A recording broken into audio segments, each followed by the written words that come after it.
What's your take on Israel's ongoing aggression on Gaza, with the death toll surpassing in few days 50,000? And how do you assess the current international response to Israel's resumption of this brutal war?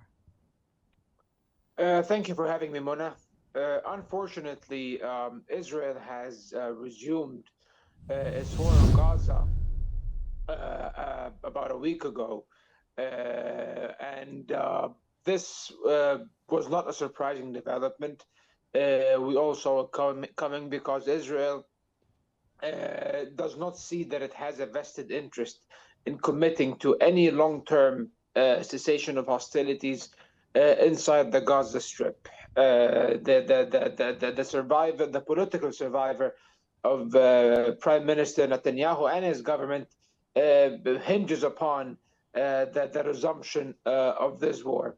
And also the enabling attitude that the Trump administration, the US administration of President Donald Trump has adopted with regards to the Palestinian-Israeli issue has basically emboldened Israel and encouraged it further to take such uncompromising stances on the questions of settling this conflict. And of course, namely, the idea that the US has been pitching since the investiture or the inauguration of President Trump, and that is the displacement of the Palestinians out of the Gaza Strip as a solution for the problem, which it is not. It's a war crime and a crime against humanity, what is being proposed.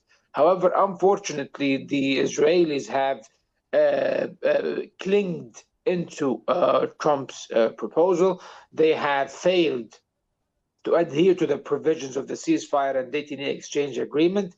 We barely went through the first phase of the agreement, and then the Israelis unilaterally terminated the agreement and resumed a barbaric wave of airstrikes on the Gaza Strip, causing the death of about 600 to 700 people. And now ground incursions are underway in order to reoccupy parts of the Gaza Strip. And it's really alarming that we have seen media reports coming out of Israel saying, and even in the Western media, saying that the Israeli military intends to reoccupy Gaza, which means this did not even happen in the first phase of the war. In the first phase of hostilities from October 2023 until January 2025. Now there seems to be an intent to